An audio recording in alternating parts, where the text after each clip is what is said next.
Hey guys, welcome back. After I have shown you all the 10 objectives we have on campaign level, now we're going to dive deeper into ad set level, okay? And afterwards on ad level. So for now, let's check out ad set level. And as we see in this overview, here the important things are especially the targeting, where we decide our audiences, but also the placements of our ads, as well as budgets, bids, and so on. But for now, the most important thing is to whom are we going to show our ads and how can we possibly segment, okay? So those are basically standard segmentation possibilities you have with Facebook, you know, like demographics, geographic, psychographic, stuff like that. And that's very straightforward. I mean, of course, you can choose, will I show my ad to male or female? Will I show them to the age between 18 and 24 or more than 40 years old, and will I show them to people only in Spain or in Germany or in the US or whatever you want. So that's pretty much straightforward, and everything you see here doesn't need so much of explanation. I mean, the only thing that's interesting is that you can really dive into a lot of details, so you can go into special interests, special behavior online, and even if they use iOS, so if they use Android on their phone, stuff like that. So that's interesting, but we'll dive in that in more detail later on. But for now, what I want to say you is that of course you have all the standard segmentation models, but when it comes very interesting for us is at the top right corner here where you see CRM. That's when you can combine your own customer database with the database of Facebook, and then it happens this famous Facebook match, okay, where you upload, for example, a database of 10,000 of your current customers, and then you match it with the database of Facebook, and then that's when it becomes very powerful, okay? So out of those 10,000 people, Facebook will try to find 10,000 Facebook profiles, okay? And usually this Facebook match is around 50%, depending of course on the quality of your database, okay? So for example, if you're in your database, you have email addresses that are just very professional, like patrick@mckinsey.com, that's most likely not the email address that the person has created his or her Facebook profile, okay? But usually it's around 50% or even better. So if you upload those 10,000 people from your database, Facebook will most likely find around 5,000 Facebook profiles, okay? And then it becomes very powerful because your own database will usually have like name, first name, last name, email address, probably you have phone number, and maybe birth date, but not more than 10 of those variables. But Facebook, however, on their side, they have over 30,000 variables for each of those persons, okay? So they have, if this person sees a video of a cat, will they interact with that? Will they leave a comment? Will they leave a positive or a negative emotion? So like, and being sad or angry or happy and wow and loved and stuff like that. So they know many things for very unusual aspects, but however that's where you can really find groups of people with homogeneous characteristics, and that's very powerful. And not only will they have in their database the information from their internal factors, like how do they react when they see a cat video, or will they interact with a video of a sunglass ad, okay? But also with external factors. So every single website, mostly all the e-commerces that have installed a pixel, the Facebook pixel on their website, will send currently traffic and information back to Facebook, okay? So Facebook will know exactly if all the users, how much money do they usually spend on e-commerce related to your product, how long will they interact with their websites, how many products will they purchase, do they usually add to cart and then purchase and stuff like that.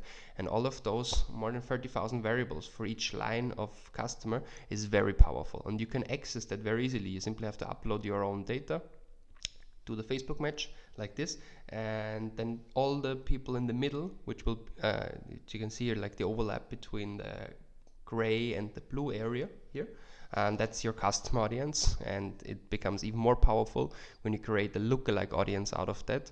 So people that are similar to those to this seed audience, to this nucleus in the middle, but I will come to that in a later chapter. So as you have seen, there are very interesting possibilities to segment and target your audience. And now the question is, after to whom are we going to shed? To whom are we going to show the ad? The next question is, where are we going to show the ad? So will we show it on desktop newsfeed, on desktop right column, on mobile newsfeed, on Instagram feeds, on Instagram stories, or wherever? Okay. So basically, for you, as a recap, here I've provided you the four standard placements in 2017. Now, of course, in 2018, Instagram Stories is the hot thing.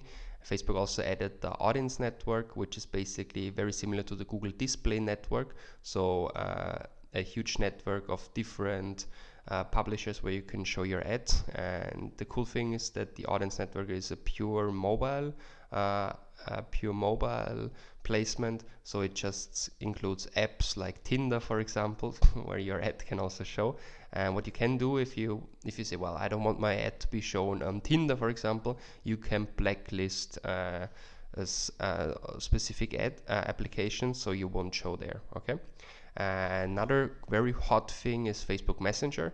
I don't know if you use it personally. It's similar to WhatsApp, so to say.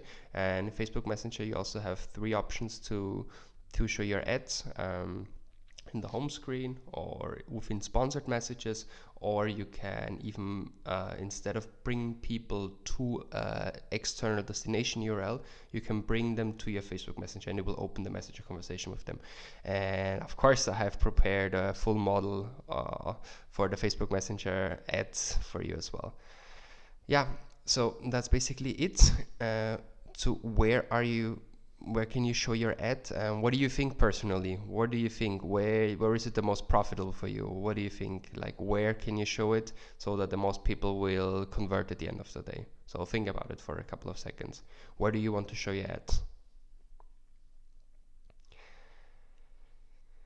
Well, of course, as always, it depends. It depends on your product, it depends on your client, it depends on many things. But in general, you have to have in mind the different prices for each of those placements. So each placement has a different cost per mil, a CPM, and I can tell you the prices in Spain on average. I mean, of course, it always depends how segmented your audience is, how big your audience is, how big the country is, how much competition you have for that specific audience. But however, in general, in Spain, for example, on desktop newsfeed, it's the most expensive. It's around €4 cost per mil. On Facebook mobile newsfeed, it's around €2 to €3 cost per mil. Instagram mobile newsfeed, the same, also between €2 to €3, usually a bit cheaper than mobile newsfeed, but less powerful. Still very powerful, but less powerful than mobile newsfeed, because mobile newsfeed for me is the most powerful placement that there is right now. So point that down. The mobile newsfeed, very hot and strong recommendation. Then for right column, it strongly depends. Usually between €1 and €2. Moreover, you don't have a frequency cap there, like on all the feeds. That's very important for you to know. There is an automated frequency cap. Okay, so people usually freak out if they think I show my ad 10 times to different people per day. That's simply not possible. Okay, so there's an automated frequency cap.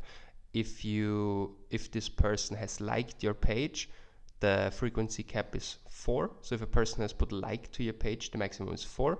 If the person has not put like to your page, so mostly in prospecting, the maximum is 2. Okay, so you won't be able to show your ad to one specific person more than 2 times per day on desktop newsfeed, mobile newsfeed, or Instagram feeds. That's very important to know, because especially when you're an agency, people come and say, okay, you've shown my ad, I've seen it 10 times per day. That's simply not possible. Okay, the only thing where it is possible is on right column. There is no automated frequency cap, but you won't show it so many times either. Because think of it, if you're Facebook, if you're Mark Zuckerberg, and what would you do? Like, you would also prohibit that, for example, Coca-Cola or Mercedes or Volkswagen, companies with huge advertisement budget, can really spam your customers. And when your Facebook users come to the profile, they will always see the same ad. Of course, that's not a good user experience, so that's why Zuckerberg banned that. The fifth placement that it's super important to note right now is Instagram Stories. Okay, Instagram Stories is a very hot topic because people engage a lot with it. Like me personally, that's the placement where I spend the most time right now, like in my private life. And the cost per mil is super interesting. So remember, like desktop newsfeed, €4, mobile newsfeed and Instagram feeds between €2 to €3, desktop right column €1 to €2, and Instagram stories between 50 and 80 cents. Okay, like all of those prices are in Spain, Europe. Okay, like if you're in the US, it's more expensive, but in Spain, those are the prices. So Instagram stories, the most economic, the cheapest one out of those big placements. Okay, and you have a lot of people interacting there, so it's a good idea to go into Instagram stories with short videos, less than 15 seconds, 9 to 16 dimension, and that's a very, very good thing right now. But of course, it depends who's your audience. So if your audience is below 30 years, that's exactly the recommendation I would give to you. Focus on mobile newsfeed and on Instagram stories. That's a very good thing. If your audience is above 30 years, so 40 plus, for example, I would still maintain a lot of ads in desktop newsfeed and desktop right column. However, also mobile newsfeed becomes more and more important. So, and this is where you can actually make the decision on where are you going to show it, where are you going to show your ad. So to choose the placement, in Facebook Ads Manager, you can decide between automated placements and edit placement. And I would, even though it says recommended, I would still recommend you to go into edit placement, choose only the ones that you really like, that you really need. If you change device type from all recommended, you can go into either mobile or desktop, and then you have all the categories like Facebook, Instagram, Audience Network, or Messenger. So, and that's how it's going to show in more detail. And yeah, but I will show you in a second in one of the videos that will come right now. I will show you exactly how to go through the whole setup step by step, so on campaign level, ad set level, as well as ad level. So guys, I'm very much looking forward for the next one, which is going to be about the ad level.